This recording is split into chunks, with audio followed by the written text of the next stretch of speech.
ಸಂತ ಪೌಲರು ಥೆಸಲೋನಿಕದವರಿಗೆ ಬರೆದಂತಹ ಮೊದಲನೆಯ ಪತ್ರಿಕೆ ಅಧ್ಯಾಯ 5 ವಾಕ್ಯ 5 ಮತ್ತು ಅಲ್ಲಿಂದ ಮುಂದಕ್ಕೆ ಹೋಗೋಣ. ನೀವೆಲ್ಲರೂ ಬೆಳಕಿನ ಹಾಗೂ ಹಗಲಿನ ಮಕ್ಕಳು.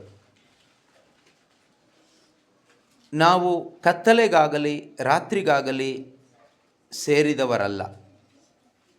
ಅಂದ ಮೇಲೆ ಇತರರಂತೆ ನಾವು ನಿದ್ದೆ ಮಾಡದೆ ಎಚ್ಚರವಾಗಿದ್ದು ಸ್ವಸ್ಥಚಿತ್ತರಾಗಿ ವರ್ತಿಸೋಣ. ಅನೇಕ ಬಾರಿ ದೇವರು ನಮಗೆ ಕಳೆದ ವರ್ಷ ಅಂದರೆ 2024 ಈ ವಾಕ್ಯಗಳನ್ನು ಕೊಟ್ಟಿದ್ದಾರೆ. ನಾವು ಬೆಳಕಿನ ಹಾಗೂ ಹಗಲಿನ ಮಕ್ಕಳು. We are the children of light and of the day. ನಾವು ಬೆಳಕಿನ ಹಾಗೂ ಹಗಲಿನ ಮಕ್ಕಳು ಎಂಬುದಾಗಿ ಅನೇಕ ಬಾರಿ ದೇವರು ಮತ್ತೆ ಮತ್ತೆ ಮತ್ತೆ ನಮ್ಮ ಜೊತೆಯಲ್ಲಿ ಮಾತಾಡಿದ್ದಾರೆ.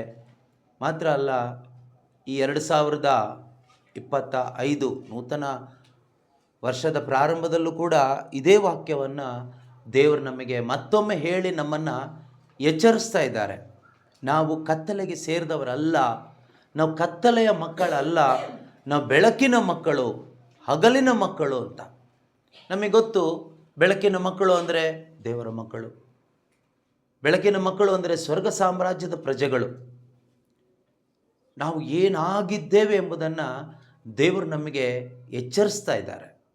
ಹೂ ಆಮ್ ಐ, ನಾನು ಯಾರು? ಎಷ್ಟೋ ಬಾರಿ ನಾವು ಅದನ್ನು ಮರೆತು ಬಿಡ್ತೀವಿ. ನಾವು ಲೋಕದ ಮಕ್ಕಳು ಅನ್ನೋ ರೀತಿಯಲ್ಲಿ ನಾವು ಬದುಕ್ತೀವಿ. ಅದಕ್ಕೇನೆ ಮುಂದಿನ ವಾಕ್ಯ ಹೇಳುತ್ತೆ, ಇತರನಂತೆ ನಾವು ನಿದ್ದೆ ಮಾಡದೆ ಎಚ್ಚರವಾಗಿದ್ದು ಸ್ವಸ್ಥಚಿತ್ತರಾಗಿ ವರ್ತಿಸೋಣ. ನಿದ್ದೆ ಮಾಡೋದು ಅಂದರೆ ಒಂದು ಶಾರೀರಿಕವಾದ ನಿದ್ರೆ ಅಲ್ಲ, ಆತ್ಮಿಕವಾದ ನಿದ್ರೆ, ಸ್ಪಿರಿಚುವಲ್ ಸ್ಲೀಪ್. ಎಷ್ಟೋ ಬಾರಿ ನಾವು ಫಿಸಿಕಲಿ ತುಂಬ ಆ್ಯಕ್ಟಿವ್ ಆಗಿರ್ತೀವಿ, ಶರೀರದಲ್ಲಿ ತುಂಬ ಆ್ಯಕ್ಟಿವ್ ಆಗಿರ್ತೀವಿ, ಆದರೆ ಆತ್ಮಿಕವಾಗಿ ನಾವು ನಿದ್ರಾವಸ್ಥೆಗೆ ಹೋಗ್ತೀವಿ. ಆತ್ಮಿಕವಾಗಿ ನಿದ್ರೆ ಮಾಡಿದಾಗ ಆಗುವಂಥ ಒಂದು ಕಾರ್ಯ ಏನು ಅಂದರೆ, ನಾವು ಬೆಳಕಾಗಿ ಬೆಳಗಲಿಕ್ಕಾಗೋದಿಲ್ಲ.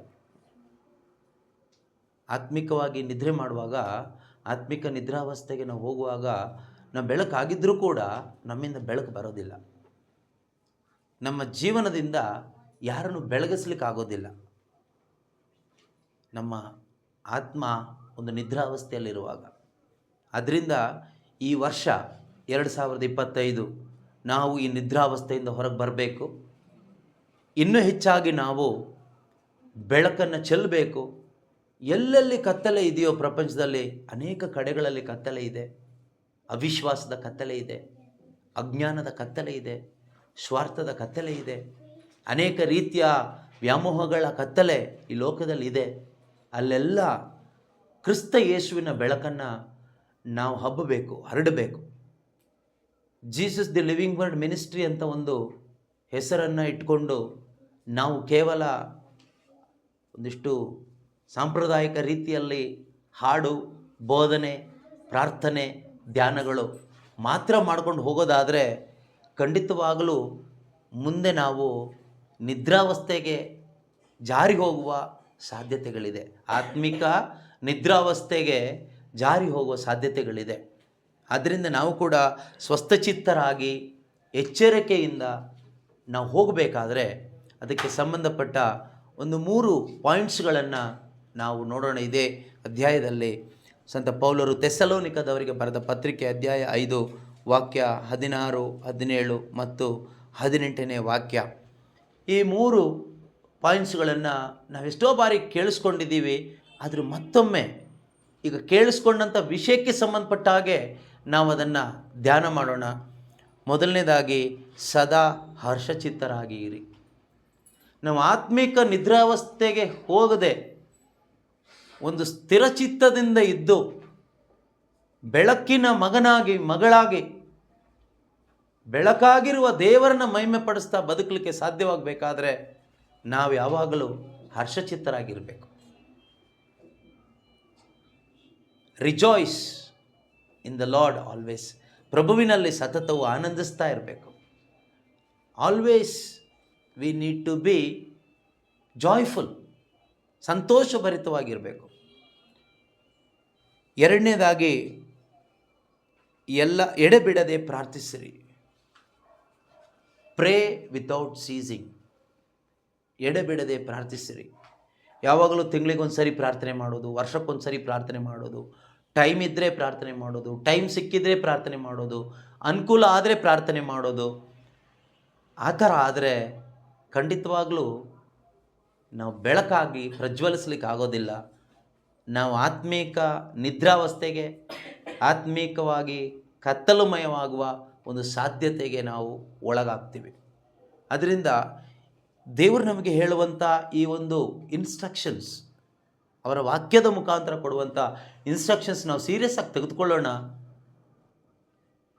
ನೆಕ್ಸ್ಟ್ ಇಯರ್ 2026 ಯೇಸು ಸ್ವಾಮಿ ಬಾರದೇ ಇದ್ದರೆ, ನಾವೆಲ್ಲರೂ ಜೀವಂತವಾಗಿದ್ದರೆ, ದೇವರ ಕರುಣೆಯಿಂದ, ಕೃಪೆಯಿಂದ ದೇವರಿಗೆ ಕೃತಜ್ಞತೆಯಾಗಿ ಕೊಡಲಿಕ್ಕೆ ನಮ್ಮ ಹತ್ರ ಏನಿದೆ ಕೇಳಿದರೆ, ದೇವರೇ, ನೀನು 2025ನೇ ಇಸವಿ ಜನವರಿ 1ರಂದು ಕೊಟ್ಟಂತಹ ನಿನ್ನ ವಾಕ್ಯಗಳನ್ನು ಪಾಲಿಸಿ ಅದರ ಫಲವನ್ನು ನಾನು ತಗೊಂಡು ಬಂದಿದ್ದೀನಿ ಅಂತ ಹೇಳಿ ನಮ್ಮ ಜೀವಿತದಿಂದ ಏನಾದರೂ ಆತ್ಮಿಕ ಫಲವನ್ನು ಕೊಡಲಿಕ್ಕೆ ಸಾಧ್ಯವಾದರೆ ಅದೇ ಒಂದು ಕೊಡುಗೆ ದೇವರಿಗೆ. ಒಬ್ಬ ತೋಟಗಾರ ಒಂದು ಬೆಳೆ ಬೆಳಿಬೇಕಾದ್ರೆ, ಫಲ ತೆಗಿಬೇಕಾದ್ರೆ, ಅವನು ಬೆಳೆ ಹಾಕಿ ಮಾರನೇ ದಿವಸ ಅದನ್ನು ಕೀಳಲಿಕ್ಕಾಗೋದಿಲ್ಲ. ಹಿ ಹ್ಯಾಸ್ ಟು ವೆಯ್ಟ್, ಕಾಯಬೇಕು.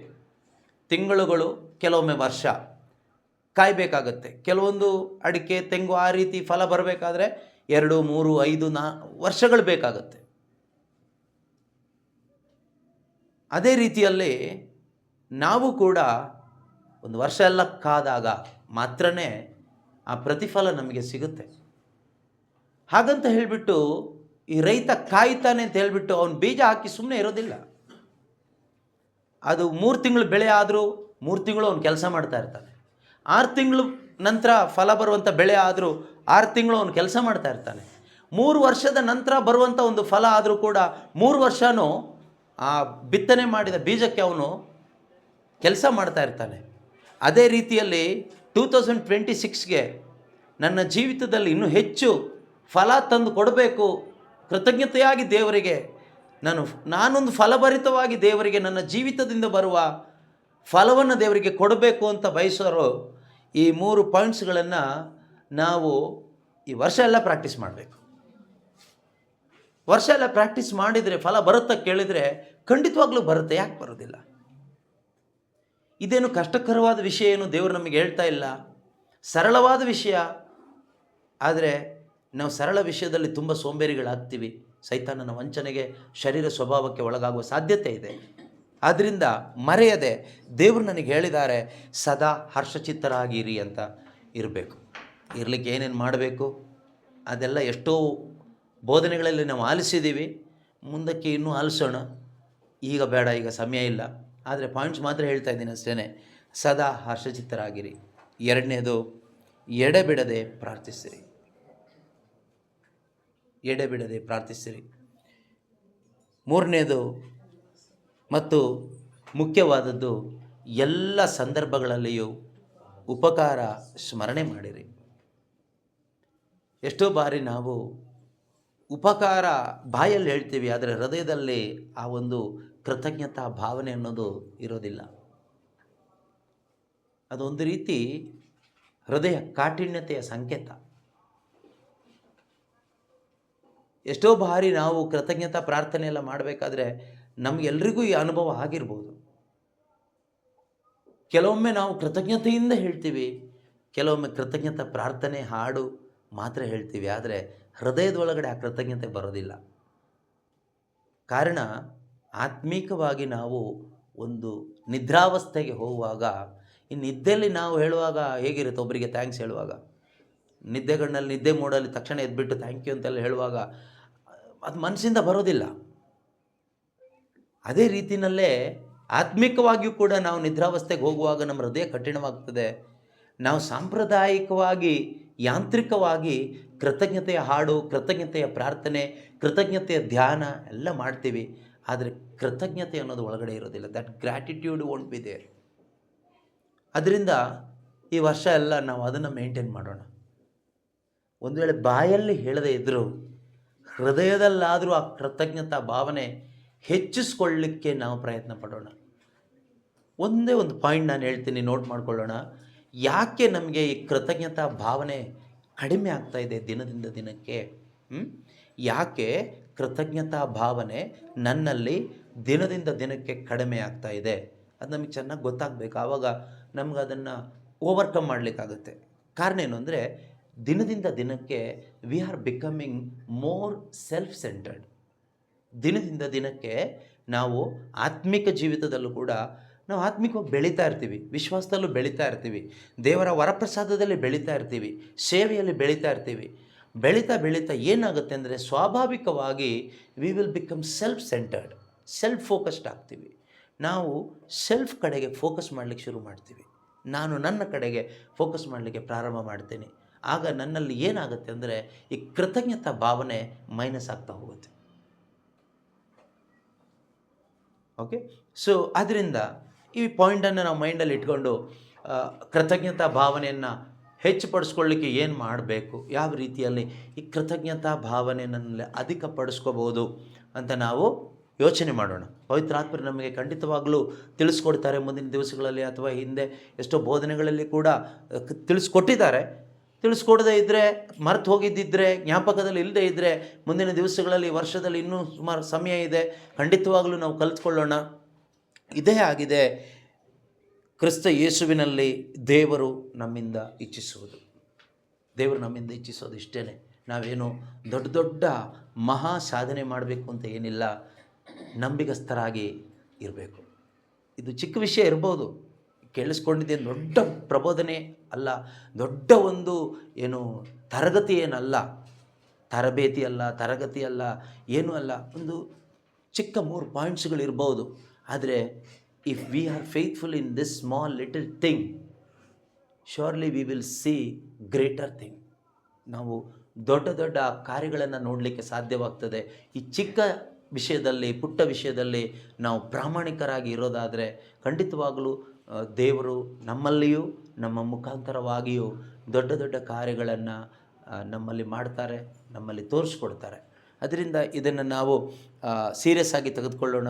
ಸದಾ ಹರ್ಷಚಿತ್ತರಾಗಿರಲು ಪವಿತ್ರಾತ್ಮರೇ ನನಗೆ ಕಲಿಸಿಕೊಡಿ ಅಂತ ಪ್ರಾರ್ಥಿಸೋಣ ಮತ್ತು ಕಲಿತ್ಕೊಳ್ಳೋಣ. ಎಡೆಬಿಡದೆ ಪ್ರಾರ್ಥಿಸಲು ಪವಿತ್ರಾತ್ಮರೇ ನನಗೆ ಸಹಾಯ ಮಾಡಿ, ನನಗೆ ಕಲಿಸಿಕೊಡಿ. ಅದು ಕೂಡ ನಾವು ಕಲಿಯೋಣ, ಪವಿತ್ರಾತ್ಮರ ಸಹಾಯ ಕೇಳೋಣ. ಎಲ್ಲ ಸಂದರ್ಭದಲ್ಲೂ ಉಪಕಾರ ಸ್ಮರಣೆಯೊಂದಿಗೆ, ಕೃತಜ್ಞತಾ ಭಾವನೆಯೊಂದಿಗೆ ಜೀವಿಸಲು ಪವಿತ್ರಾತ್ಮರೇ ನನಗೆ ಸಹಾಯ ಮಾಡಿ, ನನಗೆ ಕಲಿಸಿಕೊಡಿ ಎಂದು ನಾವು ಪ್ರಾರ್ಥಿಸುತ್ತಾ ಈ ವರ್ಷದ ಈ ಮೊದಲನೆಯ ದಿನವನ್ನು ತ್ರೈಕ ದೇವರ ನಾಮದಲ್ಲಿ ನಾವು ಸ್ವಾಗತ ಮಾಡಿ, ನಮ್ಮೆಲ್ಲರನ್ನ ಒಟ್ಟಾಗಿ ಸೇರಿಸಿದ್ದಕ್ಕಾಗಿ ದೇವರಿಗೆ ನಾವು ವಂದನೆಯನ್ನು ಸಲ್ಲಿಸಿ ಪ್ರಾರ್ಥಿಸೋಣ.